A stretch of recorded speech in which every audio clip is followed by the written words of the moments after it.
안녕하세요. 꼬이버입니다. 자, 오늘은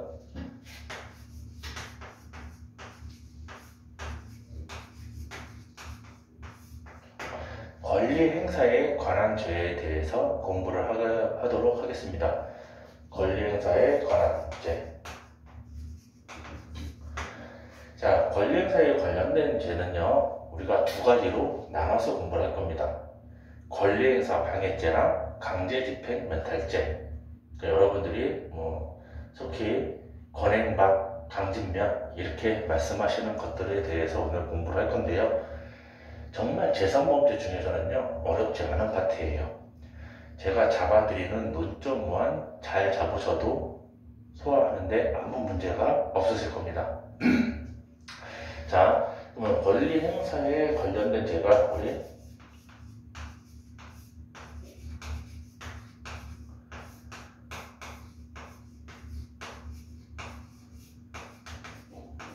권리행사 방해죄와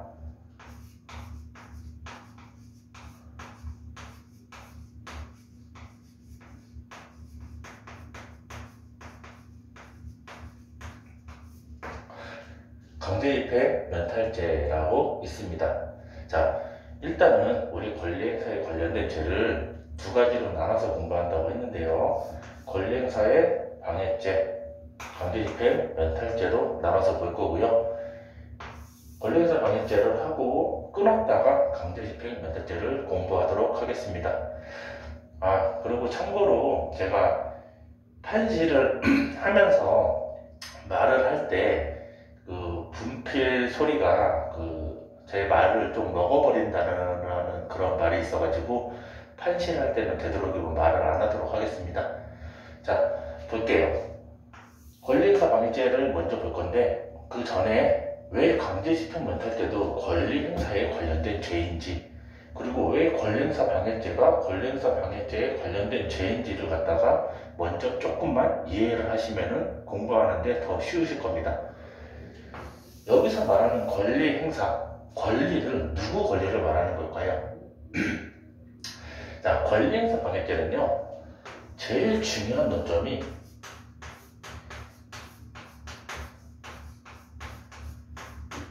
이겁니다.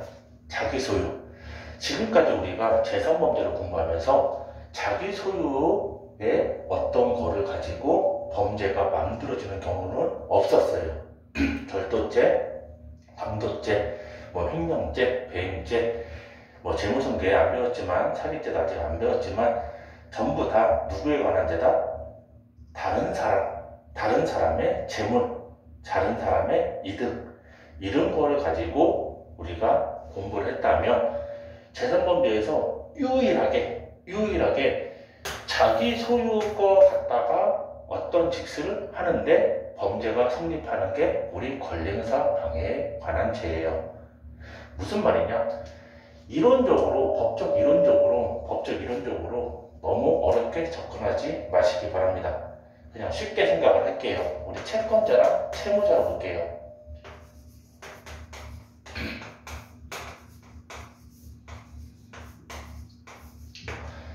자, 채무자가 채권자한테 어떠한 재물이라든지 물건을 담보로 제공하고 돈을 빌렸을 겁니다.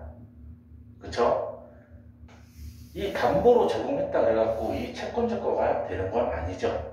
여전히 소유자는 채무자입니다. 맞습니까? 이때 채무자가 어떠한 행위를, 이걸 행위탕이라고 그러는데 조금 이따가 볼 거예요. 어떠한 행위를 하게 되면은 권리 행사에 관한, 특히 권리 행사 방해죄가 성립한다고 합니다. 그럼 누구의 권리를 방해했다는 걸까요? 돈을 안 갚으면은 이 담보를 채권자가 가져야 되는, 돈을 갚기 전까지 갖고 있어야 되는 이 채권자의 권리를 방해했다는 거예요. 그래서 채무자 자기 소유의 물건으로 범죄가 만들어지게 되는 겁니다.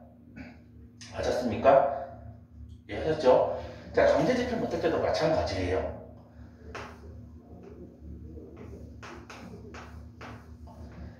A가 채권자, B가 채무자라고 놓고 채무자가 채권자한테 돈을 안 갚아요. 기일이 됐는데도 돈을 안 갚습니다. 그래서 A가 B 재산에 대해서 강제 집행을 들어가려고 합니다.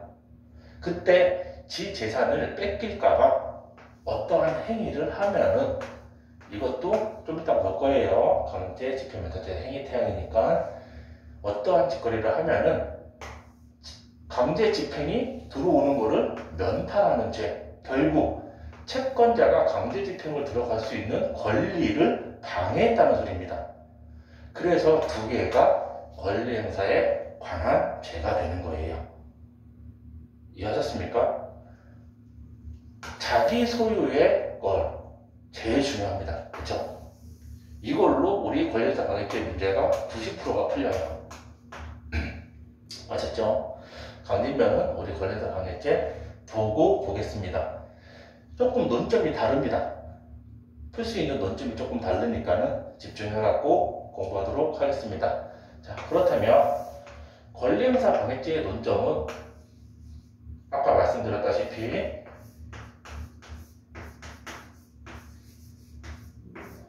자기 소유권이야. 고로 자기 소유권 아니라면 권리행사 방해죄가 나온다 안 나온다? 나오지 않습니다. 이거 찾기 놀이 하는 거예요. 어렵지 않습니다. 지문에서 누구 소유권지만 잘 찾아주시는 이 찾기 놀이만 잘하셔도 권리행사 방해죄는 정말로 쉬워요. 아셨습니까? 자기 소유권이야. 자기 소유권가 아니라면 권리행사 방해죄 볼 필요 없습니다. 아셨죠? 됐습니까? 근데 자기 소유권 맞아요. 지문을 봤더니. 그 다음에 봐야 되는 게 이 행위태양입니다. 구성요건. 자기 소유권을 갖다가 무슨 짓거리를 해서 권리행사 방해죄가 무조건 나온다는 게 아니라요. 이 행위태양, 여기에 속하는 행위를 해야지만 권리행사 방해죄가 성립을 하게 됩니다.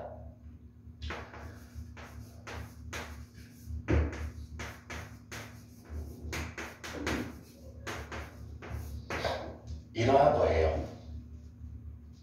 자, 지금도 우리 구성요건 행위태양을 보는데 뭐 특수 매체 이런 것들로 들어가 있습니다. 아, 됐어요, 여러분들. 지금 그거 하실 필요 없습니다.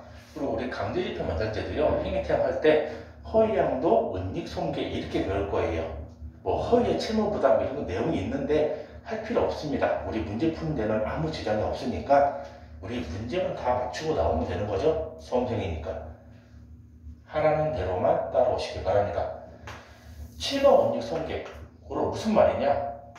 자기 소유, 내 거를 내가 취거하거나 은닉하거나 손괴했다면 그때 권리행사 방해죄가 된다는 말이에요. 이해하셨습니까? 자, 그럼 첫째, 문제 어떻게 풀까요? 내 거야, 아니야? 됐습니까? 내 거 아니라면, 자기 거 아니라면 권리행사 방해죄 나가리. 자기 거가 맞아요. 그러면은 취거, 은닉, 손괴에 해당하는 짓인지 아닌지 판단하면 됩니다. 여기에 속하지 않는다면은 우리 권리행사 방해죄 안 나옵니다. 아시겠습니까? 이 취거가 뭐냐면요, 허락 없이 갖고 갔다는 소리예요. 절도랑 유사합니다. 근데 절도는 타인 거니까는 여기 절도라는 단어는 절취라는 단어는 쓰지 않고요, 취거하고 그냥 쓰는 거예요. 다시 이로 돌아가 볼까요? 채무자가 A라는 물건을 담보로 잡히고 돈을 빌려갔습니다. 그런데 밤에 몰래 이거를 가지고 와버립니다. 담보로 잡힌 거를. 이게 취거가 되는 거고요. 아셨습니까? 몰래 갖고 왔으니까. 됐죠? 그리고 자기가 담보로 잡히기로 한 물건을 꼭꼭 숨겨놔 버려요. 못 찾게. 은닉이라는 단어는 여러분들 아실 거라고 생각합니다. 됐습니까? 또 손괴는 어떤 경우가 있을까요? 예를 들면 고려청자를 갖고 있어요. 고려청자를 담보로 돈을 빌려왔습니다. 근데 날짜가 다 됐는데 돈을 못 갚게 된 거예요. 그럼 고려청자 뺏길 거 아니에요. 어차피 내가 못 가질 거 너도 못 갚게 해야지 하고 깨버리는 겁니다. 그러면 채권자의 권리가 방해됐다 안 됐다? 권리는 방해가 됐다. 이러한 행위 태양을 가지고 있습니다. 자, 우리가요 형법 강론하면서 행위 태양이라든지 구성요건을 깊이 있게 아실 필요는 없어요. 사실 문제 푸는데. 그런데 이 권리행사 방해죄와 강제집행면탈죄, 그리고 나중에 배울 업무방해죄, 경매입찰 방해죄, 신용훼손죄, 이 정도는요 행위 태양을 여러분들이 꼭 좀 잡고 가셔야 됩니다. 권리행사 방해죄 문제가 딱 등장을 하면은 여러분들 머릿속에 자동적으로 취거 은닉 손괴라는 단어가 떠오르셔야 돼요. 맞췄습니까? 강제집행면탈죄도 마찬가지입니다. 다음 시간에 강제집행면탈죄에 대해서 공부를 할 거고요. 그럼 다시 한번 정리를 하고 문제를 어떻게 푸는지 한번 볼게요. 권리행사 방해죄 문제가 딱 떴다. 여러분들이 제일 먼저 해야 되는 게 뭐라고요? 자기 소유냐? 자기 소유가 아니라면 권리행사 방해죄는 죄다 나가리입니다. 아셨습니까? 아까 말씀드렸다시피 이거 찾는 문제가 90%예요. 결국 찾기 놀이 하는 파트입니다. 여러분들이 크게 생각하거나 그 지문을 이해하실 필요가 없어요. 권리행사 방해죄는. 아셨습니까? 그 다음에 자기가 소유가 맞다 하면 취거, 은닉, 손괴에 해당하는 행위를 했냐를 꼭 좀 보셔야 됩니다. 여기에 해당하는 행위가 아니라면 권리행사 방해죄는 여전히 나가리. 맞습니까? 그러면은 우리 권리행사 방해죄가 문제가 도대체 어떻게 나오는지 좀 보겠습니다. 자, 기출들로 보면요 다 뻔한 문제들이에요. 뻔한 문제들입니다. A 소유로 된 아파트, 그죠? A 소유로 된 아파트를 B가 자물쇠를 걸어 잠그고 어떻게 했대요? 지 거예요? 아니죠? 권리행사 방해죄 나가리. 맞습니까? 아들인 B 명의의 아파트에 아빠인 A가 가갖고 뭔 짓거리를 했대요? 지 거예요? 아니죠? 권리행사 방해죄 나가리. 얼마나 쉬워요, 그쵸? 자기 거, 자기 소유가 아니라면 권리행사 방해죄 지문을 볼 필요가 없습니다. 이해하셨습니까? 이해하셨죠? 대부분 이런 지문들이고요. 그러니까 지문에서 여러분들이 해야 되는 거는 이거 누구 건데 누가 했지? 이겁니다. 지게 아닌데 지가 어떤 행동을 했다면 권리행사 방해죄는 나올 수가 없어요. 자기 소유여야 하기 때문에. 아셨습니까? 제일 중요해요. 그래서 계속 지금 말씀드리고 있습니다. 누구 거냐 찾는 거 제일 중요합니다. 그 다음에 누구 거냐를 찾아서 직계 맞다면, 자기 소유가 맞다면 그 다음에 우리 취거, 은닉, 손괴에 해당하는지를 보는 겁니다. 아셨죠? 방금 전에 그런 질문들이 대부분의 줄을 이룰 거고요. 좀 대표적으로 권리행사 방해죄에서 나오는 판례들을 몇 개 소개하겠습니다. 첫째,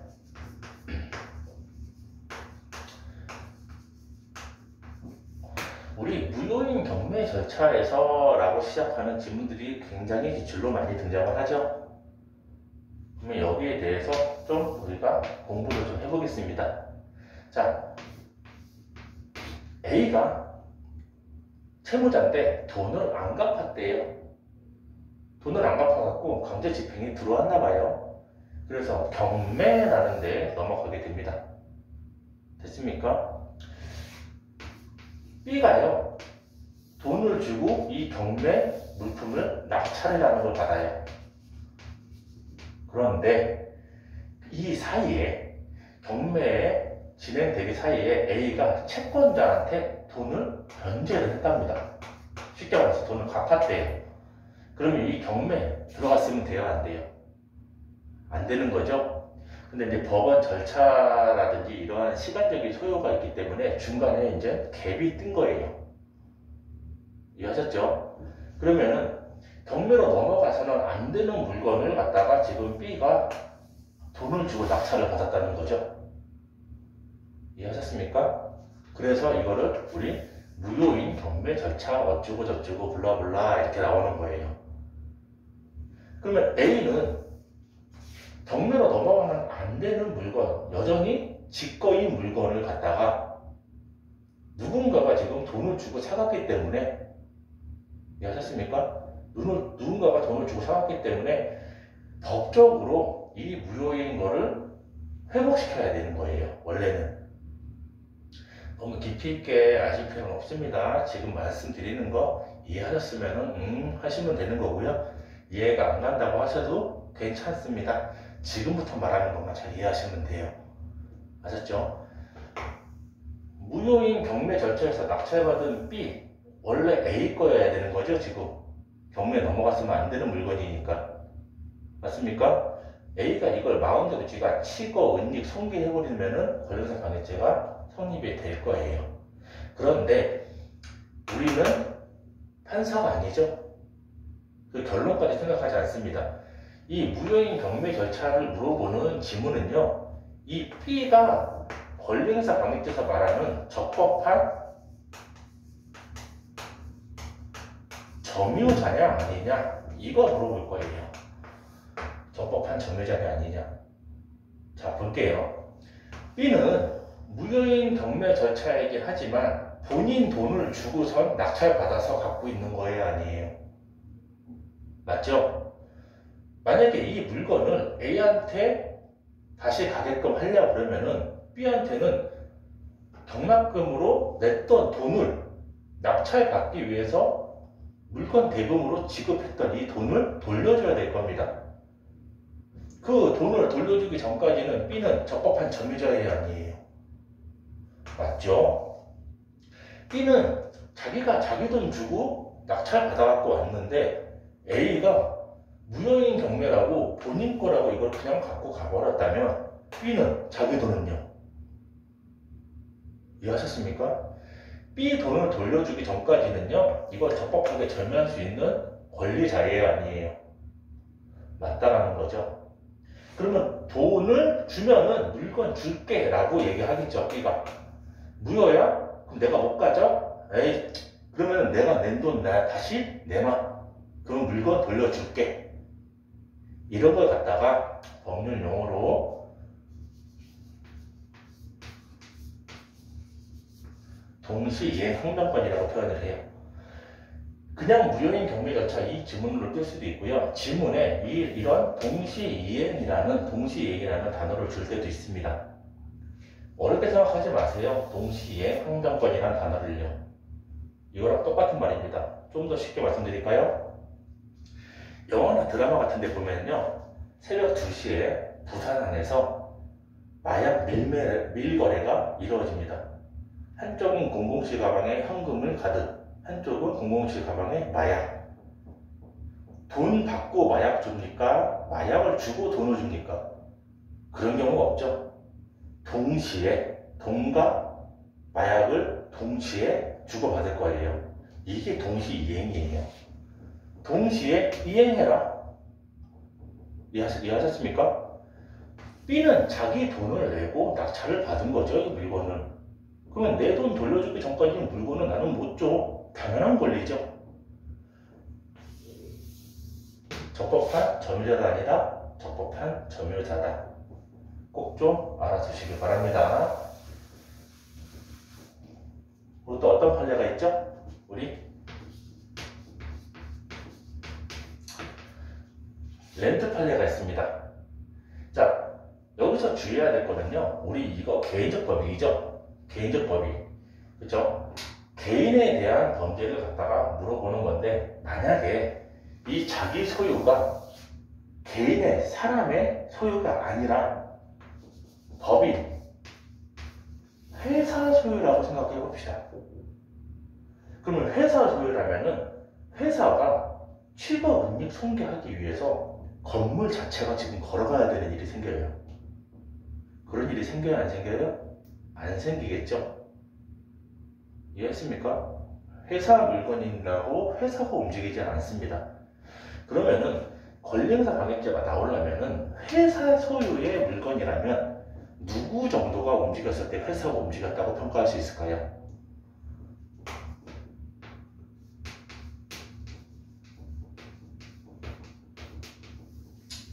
맞습니까?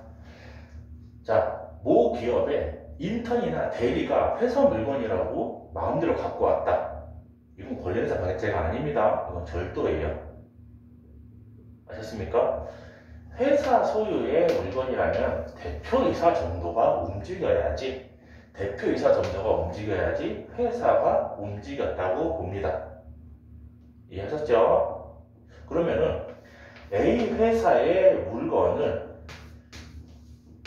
B가 점유하고 있는데 대표이사가 이거를 취급원리 손괴했다. 그렇다면은 권리행사 방해죄가 성립을 합니다. 이해하셨습니까? 회사 소유 거라면 누구 정도? 대표이사 정도가 움직인다면 회사가 움직인 걸로 보겠다. 됐습니까? 자, 근데 이 렌트카 판례를 좀 볼게요. A, B가 공동으로 렌트회사를 차리죠. 렌트회사니까 뭘 사야 돼요? 뭐가 있어야 돼요? 차를 샀어. 그쵸? 차를 샀습니다. 근데 이 B가 이 차를 다른 사람한테 담보로 제공하고 돈을 빌렸다는 거예요. 이해하셨죠?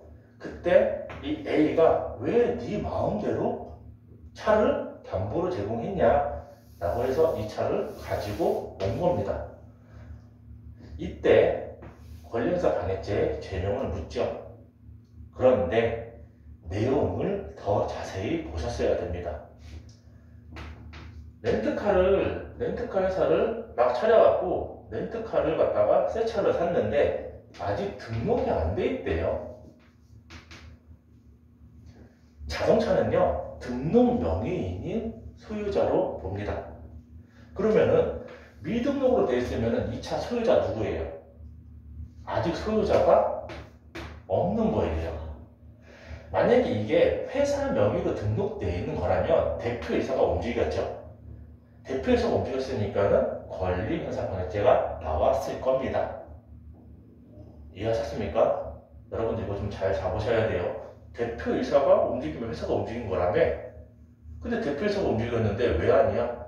이것 때문이에요. 이해하셨습니까? 그러면 미등록된 거기 때문에 소유자가 없는 차가 되는 거고요. 결국 이 대표이사 A는 회사 차가 아닌 소유자가 없는 차를 가지고 오게 된 거예요. 그럼 우리 첫 번째 걸로 끝납니다. 그렇죠? 지 거예요? 아니죠? 회사 거예요? 아니죠? 권리행사 방해죄 나가립니다. 그런데 이 판례에서는요, 두 가지를 물어봅니다. 여러분한테 시험에. 지금 방금 전에 이 권리행사 방해죄에 해당하냐 안 하냐? 안 한다. 이거 하나 물어볼 거고요. 하나 더는 이 C가 이 자동차를 점유하고 있는 게 권리행사 방해죄에서 말하는 적법한 점유냐? 이거 물어볼 거예요. C는 이거를 담보로 가지고 있으면서 돈을 빌려준, 자기 돈을 빌려줬기 때문에 적법한 점유는 맞을까요? 아닐까요? 맞겠죠? 자기 돈 주기 전까지는 C가 점유하고 있을 수 있는 자동차일 겁니다. 그럼 두 가지를 물어본다 그랬어요. 첫째, 권리행사 방해죄에 해당하냐 안 하냐? 이 C 적법한 점유자냐 아니냐? 그럼 결론이 뭐라고요? 권리행사 방해죄는 안 나온다. 왜? 미등록 자동차이기 때문에 예과가 아니더라. 됐습니까? C의 점유는 적법한 점유가 맞더라. 이해하셨죠? 자, 근데 여러분한테 제가 팁을 하나 드릴게요. 이걸 물어볼지 이거 물어볼지 고민 안 하셔도 되는 팁입니다. 무슨 말이냐? 이 권리행사 방해죄가 되냐고 물어본다면 이 미등록 자동차 회사 명의로 등록되어 있지 않았다. A, B 명의가 아니다. 미등록 자동차다. 아직 등기를 안 했다. 등록을 안 했다. 이런 식으로 이 미등록 자동차에 대한 언급을 반드시 해줄 겁니다. 권리행사 방해죄가 안 된다는 판례에서 이거를 물어본다면 반드시 이 미등록 자동차이라는 거를 언급을 해줄 거예요. 지문에서. 이해하셨습니까? 이 적법한 점유냐 아니냐 이거를 물어보는 지문이라면 이거 미등록 안 줘요. 이해하셨습니까? A, B가 공동으로 렌트카 해서 어쩌고저쩌고 블라블라 미등록 자동차 안 줄 겁니다. 해결되셨죠? 이 렌트카 판례가 떴는데 차량에 대해서 미등록이라는 언급이 없으면 아 이거 C 점유가 적법한 점유냐 돈을 빌려주고 담보로 갖고 있는 이 C 점유가 적법한 점유냐 이거를 물어볼 거고요. 미등록이라는 단어를 언급을 해주면은 지문에서 미등록이라는 거를 준다면 권리행사 방해죄가 되냐 안 되냐 이거 물어볼 겁니다. 구별할 수 있겠죠? 권리행사 방해죄가 되지 않더라. 대표이사는 맞습니다. 회사가 움직인 건 맞아요. 근데 이건 회사 차량이 아니었다는 소리죠. 미등록이기 때문에. 이해하셨습니까? 이거는 두 가지로 우리 기출에 다 물어보기 때문에 꼭 좀 잡고 가셔야 되는 거고요. 헷갈리지 않게끔 질문 있는 것까지 소개해 드렸습니다. 이해하셨죠? 자, 권리행사 방해죄에서 우리 판례 하나만 더 보고 다른 말을 조금 드린 다음에 권리행사 방해죄는 마치도록 하겠습니다. 자, 취거은닉 손괴에서 뭐 은닉에 해당하는지가 문제가 가장 많이 나와요, 사실은. 그렇죠? 취거나 이런 것보다 은닉에 해당하는 문제가 가장 많이 나옵니다. 물론 대포차로 날렸다 이런 식으로 줄 수도 있어요. 숨겨놨다는 거죠. 그렇죠? 우리 판례를 하나 더 봅시다. 자, 두 개를 볼게요. 이런 판례가 있죠? 우리 기출로 자주 등장합니다. A가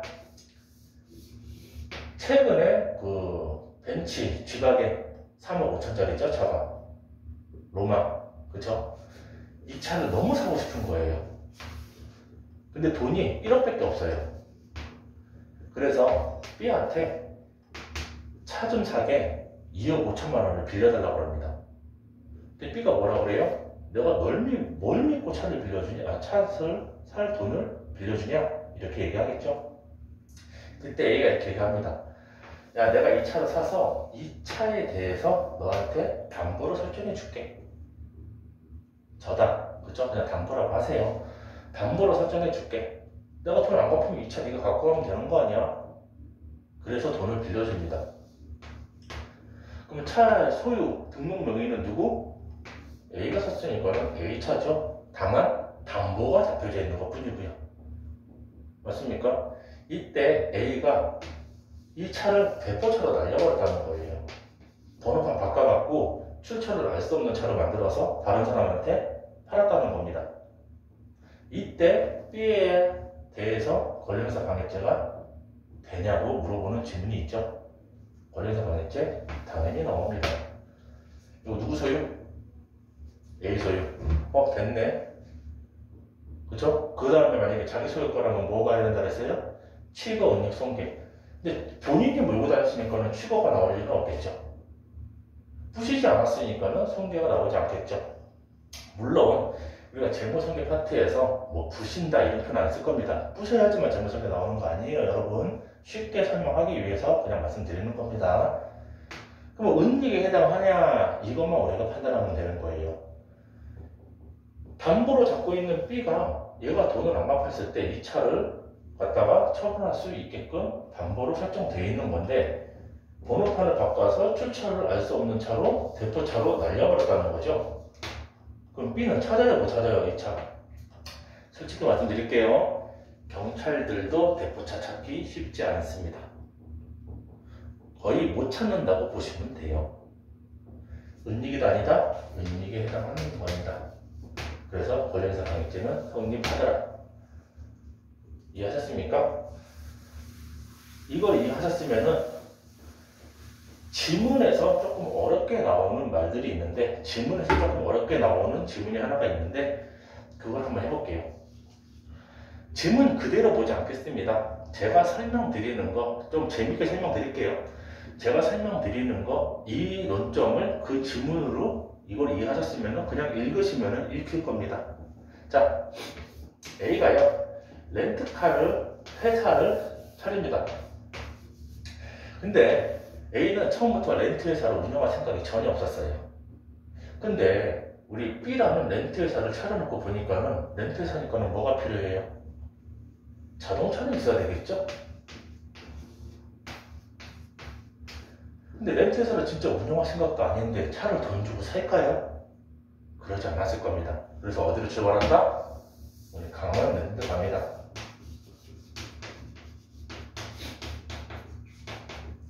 도박을 해가지고 차 살 돈을 버는 게 아니라요, 강원랜드 앞에 가면은 전당포가 수십 개가 있어요.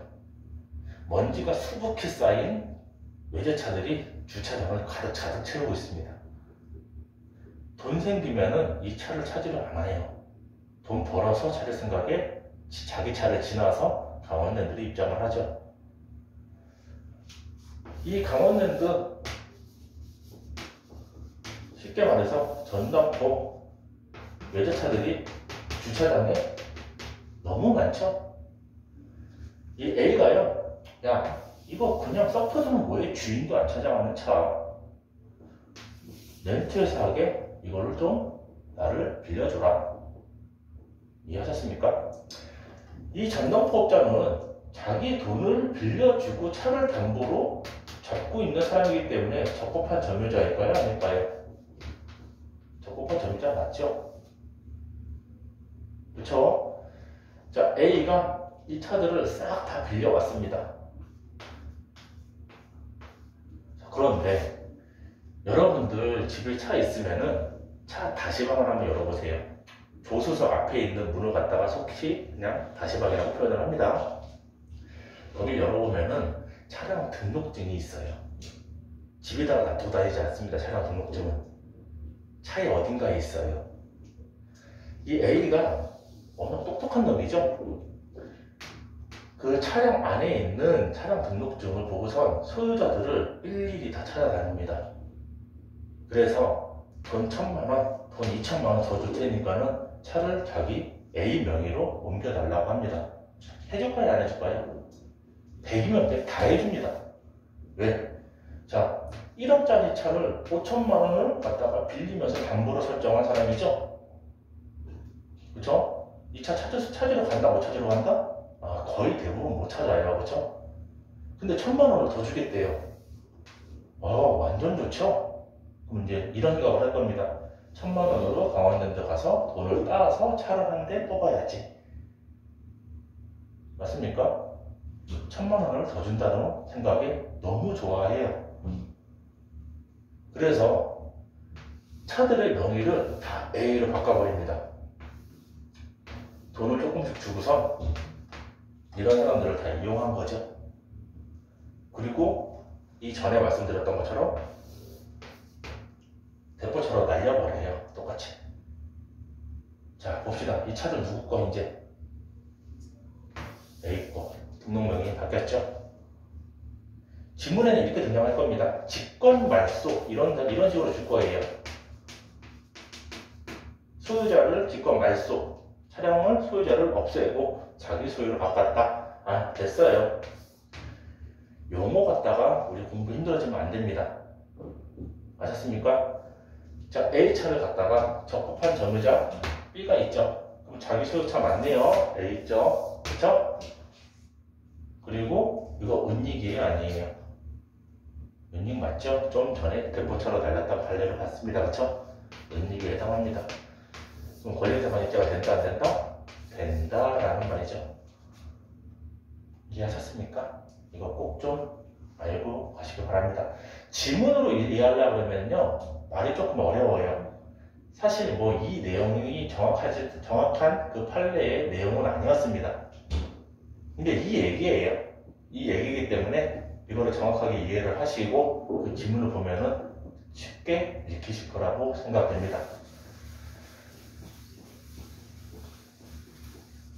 자, 권련사 이제 마지막으로 여러분들은 제가 뭐 하나 여쭤볼게요. 맨날 친족성들에 이렇게 얘기를 하는데 친족성들의 규정이 우리 어디 있을까요? 한 번도 고민해 본 적이 없죠. 자, 희한하게 근데 여러분들 기출 풀면서 이런 거를 한번 좀 고민해 보셨어야 됩니다. 기출을 풀 때요, 뭐 절도죄 같은 경우에는 소유자랑 점유자랑 있어야 되고, 횡령죄는 소유자랑 위탁자랑 있어야 되고, 사기죄는 재산 피해자랑만 있어도 되고, 이거는요 누구랑 있어야 되는지 문제지 친족 성들애가 적용되냐 안 되냐에 대한 문제가 아닙니다. 친족 성들애가 적용되는 범죄냐 아니냐에 대한 문제가 아니란 말이에요. 절도죄 친족 성들애 적용돼요 안 돼요? 되죠. 횡령은요 되죠. 사기는요 됩니다. 누구랑 있어야 되는지 세부적인 그 안에 파티의 범죄에 대한 거를 물어보는 거지 친족 성들애가 적용이 되는 범죄냐 안 되는 범죄냐를 물어보는 문제들이 아니라고요. 절도, 횡령, 사기에서 물어보는 것들은요. 이해했습니까? 작물도 마찬가지고요.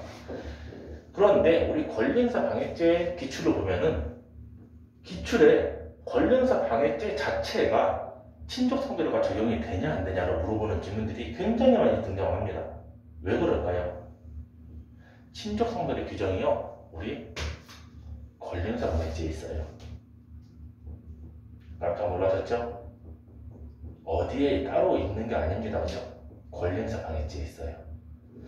자, 그런데 잘 들으세요.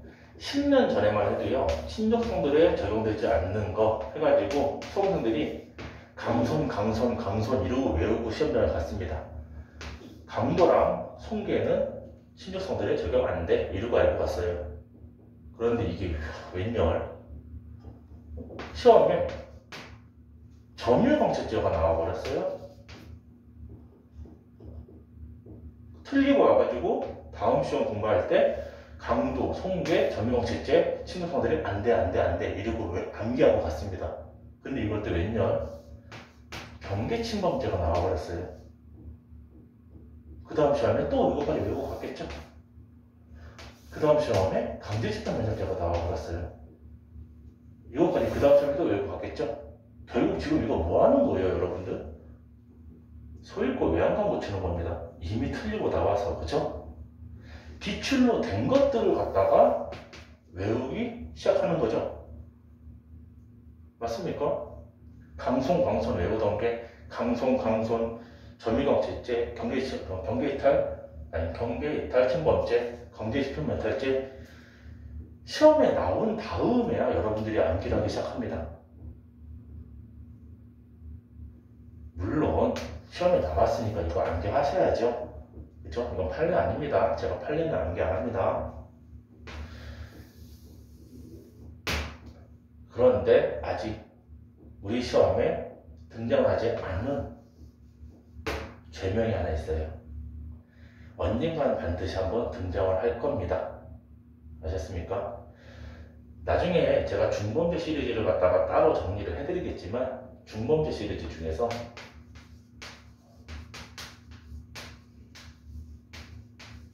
중권리행사 방해죄라고 있어요. 이거는 친족 성들에 적용되지 않습니다. 이거 꼭 알아두세요. 한번 나올 겁니다. 아셨습니까? 이거 꼭 알아두세요. 다시 한번 말씀드립니다. 등장할 거예요.